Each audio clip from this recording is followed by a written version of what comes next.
just traded to Phoenix? I'm happy we got the win tonight. Could we start with our team first, and then could we start with questions with our team first, and then you guys can ask all the speculative questions that you want. Yeah, no, you good. Just start with our team first, please. So what about your team? You look comfortable out there. You feel comfortable? Yeah. No, just selfless basketball out there, playing the right way. I was telling the guys in the locker room, I just like how we didn't panic in those last 4 minutes. We stayed poised, and they made their runs, but we made everything tough. It just felt good to get this debut out of the way. Just been a long 96 hours, barely any sleep sometimes, and just packing my stuff up. It was the first time I ever got traded in the middle of the season, so it's new for me. But I'm excited that I'm here, and just keep things rolling now. After just one practice, why do you think it looks so smooth and so comfortable for you? I think just our approach. We were going to make mistakes anyway tonight. So the first game, I just wanted to make sure, and I think my teammates wanted to make sure, the coaching staff wanted to make sure that just we didn't feel any pressure. And I think the most important thing that we stressed as a team was just don't force the ball to me. We talked about that as a squad where, we just want to play natural basketball. You don't always have to come to me. You could play off me. I could play off the ball. I can cut. So they're just getting used to playing with me and just seeing how many open shots I can create for them and the double teams that are coming. So our rotations are just getting better. And then I'm sure when number 77 gets back, it'll be even more enjoyable to see and play out there. Kyrie, was the most obvious way that was represented was, you just for most of the game not taking the ball off the court? Mm-hmm. Yeah, no, I love playing off the ball. I love playing with the ball in my hands. When a few of my teammates can alleviate me of those duties, it feels good. Just getting to my spot and knowing that the defensive mentality of the other team is just be aggressive, get the ball out of my hands at times. So I was just trying to beat the traps and just make smart plays, smart decisions. Luckily, it went our way tonight. What is your assessment of the team? You've seen it from afar, now you're part of it. Yeah, I've had nothing but good things to say, great things to say about the Dallas Mavericks, even when we played them early in the season. This is a well-coached team. They've had some success in the past, and this is a well-run organization. So for me, they just told me to just be myself and just come in and play basketball at a high level. So it's pretty easy. Kyrie, what do you envision what you guys can accomplish, knowing the dynamic has so many different options as far as how you play and everything? Yeah, I know we're going to get that question asked often, just what can we accomplish, and I just want to take it one day at a time. That's all we can control, man. Just get everybody healthy, get everybody focused, and staying on course. Kyrie, in regards to the transition to your new team, you played with some superstars before. Mm-hmm. Is that going to make the transition easier? And what do you think makes Luka different compared to other teammates you have in the past? Yeah, no, I just think Luka's been playing professionally for so long that he's seen almost every defense. When I was his age at 16 years old, I wasn't playing professionally. So his childhood of growing up within this professional game has been different than others. And to see his success at such a young age, I'm not really surprised, sort of say, because I know a lot of hard work goes on behind that. And for me to be a part of a team, his team, like it's just. It just makes sense, and it's just we can flow into things that I don't think we necessarily have to talk about. It's just being with another special player on the court and having fun out there. In terms of our team aspect and what we can build, the poise, that's most important. Just the poise. Just don't overthink anything and just have fun. Talk about your leadership. Tonight it was obvious that you were in control out there. When Luka gets back, talk about that team leadership dynamic.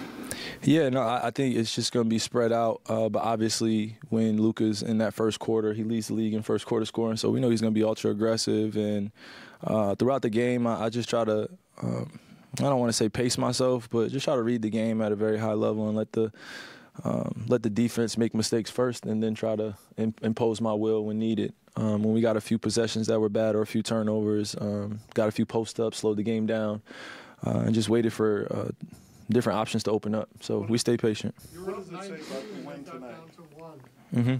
Several times, but you never relented. What were you thinking there? it's 2023 in the NBA. I don't think any 20-point lead is safe, as opposed to maybe 8 years ago, 10 years ago, where the game would kind of be done and guys would just be going up and down. There wasn't as much scoring, but it's so many high-scoring guys in our league, so many guys that get to the free throw line. You never know what can happen. So whether up 19 or whether up 15 or 25, I just know that in this league, no lead is safe. Teams are going to make runs. We're playing against the best players in the world, so the key is not to panic and just stay poised. And I feel like we did that as often as we could when the game looked like it could go either way. You arrived yesterday at practice and everything, but it was a big milestone set yesterday in this arena. LeBron James. I was wondering if you were able to witness this here or on TV, and what your reaction was. Yeah, I was in my room. It was kind of weird because it was right across the street, while history's taking place. So I'm over here telling my friends like we're literally within feet of history, but we're not in the building. But all in all, I just enjoy seeing him celebrate himself in those moments where a lot of the hard work that doesn't necessarily get talked about or seen by others is on full display. And I got a chance to play 3 special years with him. So it's a celebration from me and my family to him, and to witness history like that within the game that's so special to all of us in this room and people all around the world. We should acknowledge when greatness is in front of us. And I know we have all the superlatives for LeBron, and, you got the stands on one side and you got the real supporters on one side. So I think it's just great for the game that we can all come together collectively to celebrate somebody accomplishing something like that. Tyler said in Cleveland that he and LeBron had those conversations. Did you and LeBron ever have those conversations about him becoming this? No, but I mean, it's pretty easy to tell what he was going after playing with him. And that's when I felt like we were at our best, when he was aggressive like that. And I'm glad that he can put some of the haters to rest, saying that he's not one of the greatest scorers, or if not the greatest scorer of all time. The stats prove it. When you play your first game with a new team, as you've done a few times, how is that different from any other game? Is it kind of like the first day of school, nervous, anxious? How's it different? Yeah, just natural nerves. I was talking to my wife after the game, and she was just asking me, "Are you okay? Are you good?" She could tell in my face that I just had a lot of emotions going on. I do my best to not hide them, but just flow through them, throughout the game. I just don't want to be distracted by how big the moment is or what I think my game will be like that night. I just want to hoop and just be out there having fun. Kyrie, you do a lot for women hoopers such as Juju, and I know you're really partaking a lot in the W. Do you see any upcoming plans for you and women? And also, do you think that girls will have a chance in the future to enter the W earlier? I believe that is on the way. The age limit. I think it's going to be one heck of a historical moment when we when we get one of our ladies drafted at 18, 19 years old, and maybe even 17 years old. I don't know when it's going to change per se, but I'm definitely one of the guys pushing for it behind the scenes. I think our ladies, just like everyone else, should have access to their dream a lot sooner. The NCAA has their own thing going on, but if you can get to the W and be living out your dream every single day and getting better, I don't see why not. As long as you have a great group of people around you that support you unconditionally, anything's possible. But there are definitely plans in the future that I have with our ladies. I'm always working, I'm always crafting, always just consulting and just being selfless in my approach.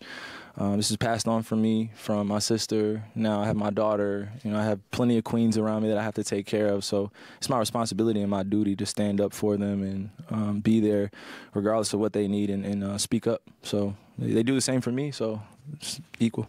You said yesterday you look forward to talking to Luka in person rather than TV.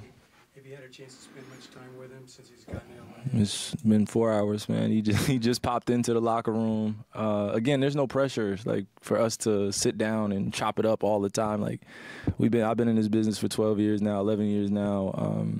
When I see somebody that has that special talent, you just got to get to know them first. I don't want to force anything on them or try to, do anything that is out of my norm. What kind of statement? Jason and a couple of your teammates were saying that it seemed like you very quickly trusted your teammates out there. What made you able to do that, even though you haven't been playing? I think just a lot of sparring sessions I had in the summertime playing with different teammates as well. I played with a few guys, this summer that really helped acclimate me to any role that I potentially can see. And this was, when I was getting ready to play for the Nets. So now that I'm traded here, it's just seamless. I'm a coach's son. My dad was my coach for 4 years before I went into the AAU circuit. So he taught me a lot about the little nuances of the game and just playing with other special talents and how much of a respect you garner when you can just go out on the court and really make it look easy with guys that you barely know, right, per se. But, I think a few people, if they do research in this room, Reggie Bullock is the same high school class as me. Timmy Hardaway Jr., I've been seeing him in Miami since he was in high school. Christian Wood, I knew in the summertime, just playing with him. So Theo being in Brooklyn, we have familiar relationships is what I'm saying. It's just putting the ball in the hoop and getting defensive stops is the simple ingredients that we focus on. Everything else will handle itself. Obviously, the big news today. Yeah, you can. Okay, go ahead. Let's go.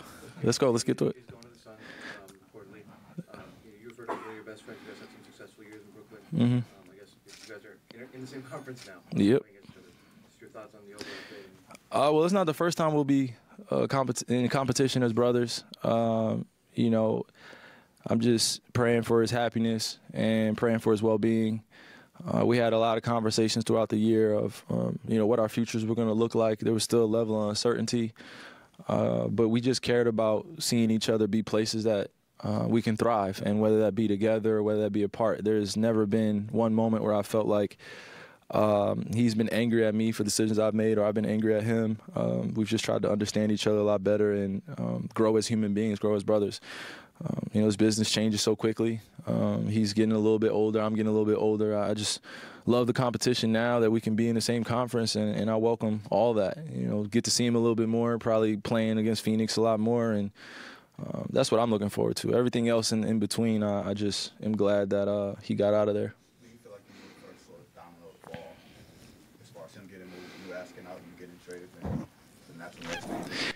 Nah, I think this was in the works. Like after year one, I was unsure about whether or not I wanted to be in Brooklyn long term again because of things that was happening behind the scenes. I just did my best to put my head down and work as hard as I could. There were some unfortunate circumstances that came up there that were out of my control, whether it be the mandate with the vaccine or missing games being suspended or, just little things that I think, just put just wrenches in our journey. And then we had James, and we were supposed to be the super team. Like, I think I would like to say something, too, about the super team of me, James, and KD that everyone thinks should have worked.